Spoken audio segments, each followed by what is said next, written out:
Hello and welcome.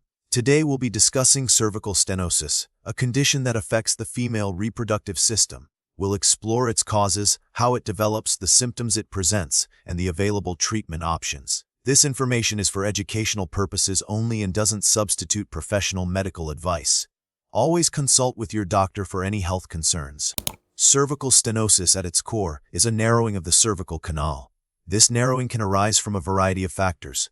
One of the most common causes is scarring from previous cervical procedures. This could include loop electrosurgical excision procedure, or LP, cone biopsies performed to remove abnormal cervical cells, or even endometrial ablation procedures. Childbirth, particularly if it involves significant trauma or lacerations to the cervix, can also contribute. Radiation therapy directed at the pelvic area, often used in cancer treatment, can lead to cervical stenosis. In rarer cases, cervical cancer itself, or certain congenital conditions, can be responsible for the narrowing. Let's delve into how cervical stenosis actually develops. The cervix, normally a passageway allowing menstrual blood to flow out and sperm to enter the uterus, becomes constricted. This constriction obstructs the normal outflow of menstrual fluid, potentially leading to a buildup of blood within the uterus, a condition known as hematometra. In premenopausal women, this obstruction can also lead to painful periods, or dysmenorrhea. In postmenopausal women, the retained blood can sometimes be asymptomatic, or it can lead to other complications. The constricted opening can also hinder fertility by preventing sperm from reaching the egg.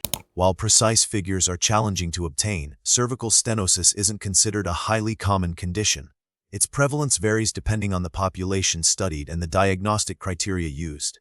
It's more frequently observed in postmenopausal women due to natural age-related changes, and in women who have undergone certain cervical procedures. Women who have received radiation therapy for pelvic cancers are also at a higher risk of developing cervical stenosis. The symptoms of cervical stenosis can vary widely, depending on the severity of the narrowing and the individual's reproductive status. In premenopausal women, common signs include absent or infrequent periods known as amenorrhea or oligomenorrhea, increasingly painful menstrual periods, or dysmenorrhea and difficulty conceiving. In postmenopausal women, symptoms may be absent entirely. However, some postmenopausal women may experience postmenopausal bleeding, pelvic pain, or the development of hematometra, which can sometimes be detected as an enlarged uterus during a physical exam. Diagnosing cervical stenosis typically involves a pelvic exam. During the exam, a healthcare provider may attempt to pass a thin instrument, such as a cervical dilator, through the cervical canal. If the instrument cannot pass easily, or at all, cervical stenosis is suspected. Further diagnostic tests may include a pap smear to rule out cervical cancer, an ultrasound to visualize the uterus and check for fluid accumulation, or a hysteroscopy, where a small camera is inserted into the uterus to directly visualize the cervical canal and uterine cavity. While we don't generally classify cervical stenosis into distinct types, it's important to consider the extent of the narrowing. Some women may have a partial stenosis, where the canal is narrowed but not completely blocked, while others may experience complete stenosis, where the canal is entirely obstructed. The severity of the stenosis directly influences the symptoms and the choice of treatment. Treatment for cervical stenosis depends on the severity of the condition and the symptoms it's causing.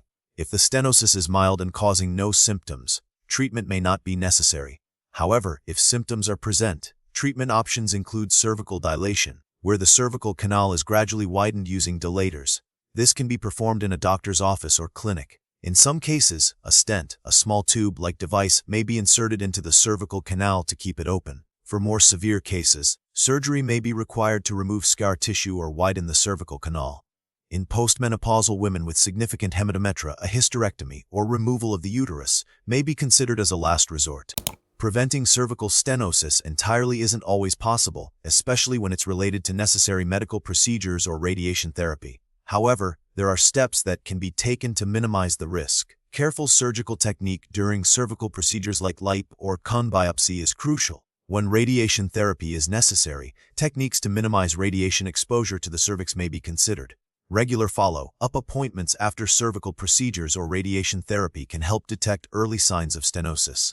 The prognosis for cervical stenosis is generally good with appropriate treatment. Cervical dilation and other procedures can often effectively widen the cervical canal and relieve symptoms. However, recurrence is possible, especially if the underlying cause, such as scarring, is not fully addressed. Recent research focuses on developing less invasive methods for treating cervical stenosis and preventing its recurrence. Studies are also exploring the potential of using medications to prevent scarring after cervical procedures. Staying informed about these advancements can help you have informed discussions with your doctor about the best course of treatment for your specific situation. Thank you for watching.